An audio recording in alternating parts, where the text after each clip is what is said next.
नमस्कार, आप देख रहे हैं न्यूज 4.0 और मैं हूं आपके साथ अंजनी कुमार सिंह। केरल दौरे पर हैं गृह मंत्री अमित शाह एर्नाकुलम में सभा को संबोधित कर रहे हैं। सीधे चलते हैं। യുഡിഎഫ് വരുന്നു, ഇത്തരത്തിൽ യുഡിഎഫ് എൽഡിഎഫ് യുഡിഎഫ് എന്നുള്ള പ്രക്രിയ മാത്രം നടക്കുന്നു. എന്നാൽ അതിനൊപ്പം നടന്നു വരുന്ന ഒരേ ഒരു കാര്യം, അഴിമതിയിൽ ഇവരെല്ലാം മുൻപന്തിയിലാണ് എന്നുള്ള ഒരൊറ്റ കാര്യം മാത്രം. भाइयों बहनों, केरल को आगे बढ़ाना है तो नरेंद्र मोदी जी के नेतृत्व में एनडीए की सरकार बनानी है. സുഹൃത്തുക്കളെ, കേരളത്തെ ശരിയായ ദിശയിൽ മുന്നോട്ട് നയിക്കണമെങ്കിൽ നരേന്ദ്രമോദിജി നേതൃത്വം നൽകുന്ന എൻഡിഎയുടെ ഒരു സർക്കാർ തന്നെ കേരളത്തിൽ ഉണ്ടാവേണ്ട ആവശ്യകതയുണ്ട്. भारत में सबसे पहले कोई स्टेट लिटरेट बना तो हमारा केरल बना. यहां के युवा शिक्षित, यहां के युवा बुद्धिमान है, परंतु उनके पास नौकरी नहीं है. नौकरी लेने के लिए गल्फ कंट्रीज और दुनिया भर में, देश भर में जाना पड़ेगा. हम ऐसे केरल की रचना करना चाहते हैं जहां केरल के युवा को अपने ही प्रदेश केरल में 100% नौकरी मिल जाए. ऐसे केरल की रचना करनी है. സുഹൃത്തുക്കളെ, ഈ കേരളം എന്ന കൊച്ചു സംസ്ഥാനമാണ് ഈ ഭാരതത്തിൽ ആദ്യമായി 100% സാക്ഷരത കൈവരിച്ച സംസ്ഥാനം. എന്നാൽ ഇവിടെ നിന്നും പഠിച്ച് ഉയർന്നു വരുന്ന വിദ്യാർത്ഥികളുടെ എല്ലാ അവസ്ഥ നമ്മൾ നോക്കിക്കഴിഞ്ഞാൽ ഇവർക്ക് ജോലി കിട്ടുവാനായി മറ്റു സംസ്ഥാനങ്ങളിലേക്കും വിശിഷ്യ ഗൾഫ് രാജ്യങ്ങളിലേക്കും മറ്റ് വിദേശ രാജ്യങ്ങളിലേക്കും പോയി അവരുടെ ബുദ്ധിയും കഴിവും പ്രയോജനപ്പെടുത്തേണ്ടി വരുന്ന അവസ്ഥയാണുള്ളത്. ഞങ്ങൾ ഇന്ന് വിഭാവനം ചെയ്യുന്നത് ഇവിടെ നിന്നും പഠിച്ചു പോകുന്ന വിദ്യാർത്ഥികളെ 100% വിദ്യാർത്ഥികളെയും ഈ കേരളത്തിൽ തന്നെ അവരുടെ ബുദ്ധിയും കഴിവും വിനിയോഗിച്ചുകൊണ്ടുള്ള തരത്തിലുള്ള ഒരു സുന്ദര സുരഭില കേരളമാണ് എൻഡിഎ സ്വപ്നം കാണിക്കുന്നത്. भाइयों बहनों, अब पूरी दुनिया में परिवर्तन आ रहा है. ये एलडीएफ कम्युनिस्ट पार्टी पूरी दुनिया में समाप्त हो गई और यूडीएफ जिसका नेतृत्व कांग्रेस कर रही है वो पूरे देश में समाप्त हो रहा है. पूरा देश आज नरेंद्र मोदी जी के नेतृत्व में आगे बढ़ रहा है. നമുക്കറിയാം, ഈ കേരളത്തിലെ എൽഡിഎഫ് മുന്നണി നയിക്കുന്ന കമ്മ്യൂണിസ്റ്റ് പാർട്ടി ഇന്ന് ലോകത്തുടനീളം ഇല്ലാതായിക്കൊണ്ടിരിക്കുകയാണ്.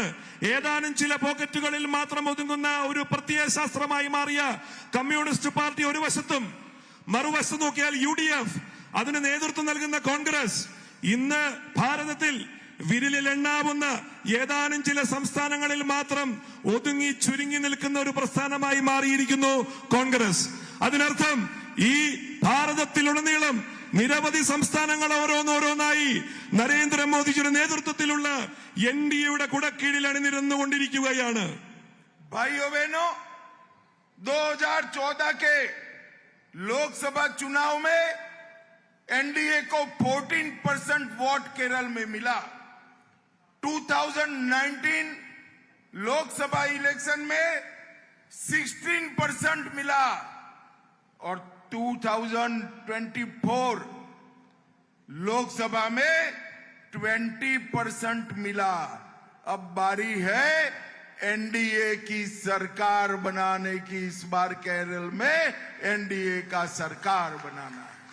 സുഹൃത്തുക്കളെ, 2014 പൊതു തെരഞ്ഞെടുപ്പിൽ എൻഡിഎക്ക് കേരളത്തിൽ ലഭിച്ചത് 14% വോട്ടായിരുന്നുവെങ്കിൽ 2019 ലോക്സഭാ തെരഞ്ഞെടുപ്പിലേക്ക് എത്തിയപ്പോൾ അത് 16% ഉയർന്നു.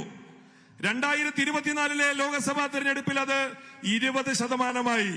ഇനി വരാൻ പോകുന്നത് 2026 കേരളം ഭരിക്കുവാൻ പോകുന്ന എൻഡിഎയുടെ ഒരു തിരഞ്ഞെടുപ്പാണ് വരുവാൻ പോകുന്നത്. സുഹൃത്തുക്കളെ, भाइयों बहनों, आज एनडीए में एक नया साथी जुड़ा है, 2020 पार्टी. आपको ये जानना चाहिए 2020 पार्टी क्यों बनी. जब यहां पर एलडीएफ और यूडीएफ ने लोगों के काम करने की जगह यहां भ्रष्टाचार किया. वो भ्रष्टाचार के खिलाफ लड़ने के लिए सुबू जी ने 2020 पार्टी बनाई. സുഹൃത്തുക്കളെ, കേരളത്തിലെ എൻഡിഎ മുന്നണിയിൽ ഇന്നിതാ വിപുലപ്പെടുത്തിയപ്പോൾ നമ്മുടെ കൂടെ വന്നിരിക്കുന്നത് 2020 എന്നുള്ള പാർട്ടിയാണ്. നമ്മൾ മനസ്സിലാക്കണം, ഈ 2020 എന്നുള്ള രാഷ്ട്രീയ പാർട്ടി എന്തിനു വേണ്ടി നിലവിൽ വന്നു. അപ്പോൾ നമ്മൾക്ക് മനസ്സിലാകും ഈ LDFന്റെയും UDFന്റെയും അഴിമതി കഥകൾ പുറത്തു കൊണ്ടുവന്ന് അതിനെതിരെ പോരാടി ഇവിടെ തലയുയർത്തി നിൽക്കുവാൻ ഈ സാധാരണക്കാരൻ ഒരു പാർട്ടി വേണ്ടിയിരുന്നു. അതിനു വേണ്ടിയിട്ടാണ് ശ്രീ സാബു എം ജേക്കബ് ഈ 2020 എന്നുള്ള ഈ രാഷ്ട്രീയ പാർട്ടി ആരംഭിച്ചതും ഇന്ന് നമ്മൾ ഈ പ്രസംഗിക്കുന്ന ഈ വേദിയുള്ള പ്രദേശമടക്കമെല്ലാം അവർ ഭരിച്ചുകൊണ്ടിരിക്കുന്നതും ഈ 2020 പാർട്ടിയുടെ ഒരു വലിയ മഹിമ തന്നെയാണ്. मैं एनडीए में 2020 पार्टी का स्वागत करता हूं और आज ईस्टर का दिन है. केरल भर के सभी भाइयों बहनों को जो यीशु के अनुयायी है वो सभी को अपील करना चाहता हूं कि आप एनडीए के साथ जुड़िए और समृद्ध केरल बनाइए. ഞാൻ NDA മുന്നണിയിലേക്ക് ശ്രീ സാബു എം ജേക്കബിനെ ഒരിക്കൽ കൂടി സഹർഷം സ്വാഗതം ചെയ്തുകൊള്ളുന്നു. അതോടൊപ്പം തന്നെ ഇന്നത്തെ ഈ ഒരു ഈസ്റ്റർ സുദിനത്തിൽ ഈ മലയാളികൾക്ക് എല്ലാവർക്കും വിശിഷ്യ ക്രിസ്തീയ വിശ്വാസികൾക്ക് എന്റെ ഈസ്റ്റർ ആശംസകൾ അറിയിക്കുന്നതിനോടൊപ്പം നിങ്ങളോട് ഞാൻ ഒരു കാര്യം കൂടി അഭ്യർത്ഥിക്കുന്നു. ഈ നാട്ടിലെ ഈ സംസ്ഥാനത്തിലെ ക്രിസ്തീയ വിശ്വാസികൾ എല്ലാവരും ഇനിയൊരു മാറ്റത്തിന് സമയമായിരിക്കുന്നു. നിങ്ങളെല്ലാവരും NDAക്ക് വേണ്ടി അനുകൂലമായ ഒരു തീരുമാനമെടുക്കുമെന്ന് കൂടി അഭ്യർത്ഥിക്കുന്നു. भाइयों बहनों, नरेंद्र मोदी जी ने 1760 करोड़ से स्मार्ट सिटी मिशन के तहत अपने कोची को चुनकर 98 बड़ी योजनाएं 2000 करोड़ की योजनाएं कोची के लिए देने का काम नरेंद्र मोदी जी ने किया. സുഹൃത്തുക്കളെ, നരേന്ദ്രമോദി നേതൃത്വം നൽകുന്ന ഈ ഒരു കേന്ദ്ര സർക്കാർ കൊച്ചിയുടെ വികസനത്തിനായിട്ട് ഏകദേശം 2000 കോടി രൂപയുടെ സ്മാർട്ട് സിറ്റി പദ്ധതികളാണ് വിഭാവനം ചെയ്ത് നടപ്പിലാക്കി കൊണ്ടിരിക്കുന്നത്.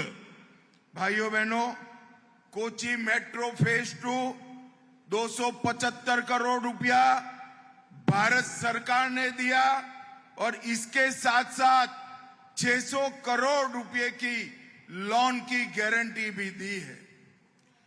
കൊച്ചി മെട്രോയുടെ രണ്ടാം ഘട്ട വികസനത്തിനായിട്ട് കേന്ദ്ര സർക്കാർ അനുവദിച്ചത് 275 കോടി രൂപയാണ് ഇതിനോടകം തന്നെ.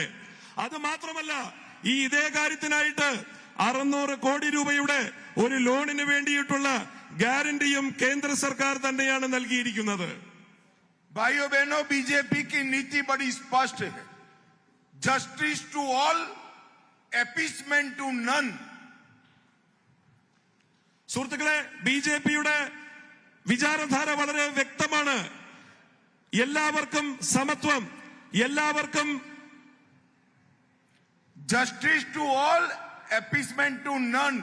और हम इसी के तहत देश भर में काम कर रहे हैं.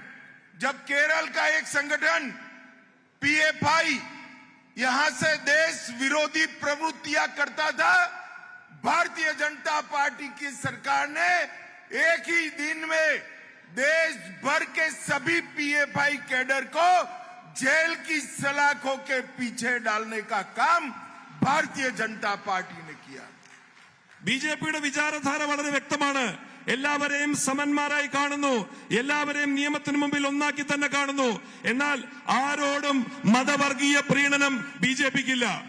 നോക്കൂ, ഈ കേരളത്തിലെ ഒരു സംഘടനയായ പോപ്പുലർ ഫ്രണ്ട് ഓഫ് ഇന്ത്യ ഇന്ന് ഇന്ത്യയിൽ പടർന്നു പന്തലിച്ച് തീവ്രവാദത്തിന് അനുകൂലമായി തീരുമാനമെടുത്തപ്പോൾ ഒരൊറ്റ ദിനം കൊണ്ട് തന്നെ ഈ ഇന്ത്യയിൽ അവരുടെ എല്ലാ കേന്ദ്രങ്ങളിലും റെയ്ഡ് നടത്തിക്കൊണ്ട് ദേശവിരുദ്ധ ശക്തികളായിട്ടുള്ള പോപ്പുലർ ഫ്രണ്ടുകാരെ എല്ലാവരെയും പിടിച്ചകത്തിടുവാനുള്ള ഒരു നട്ടൽ ഈ കേന്ദ്ര സർക്കാർ കാണിച്ചിട്ടുണ്ട്.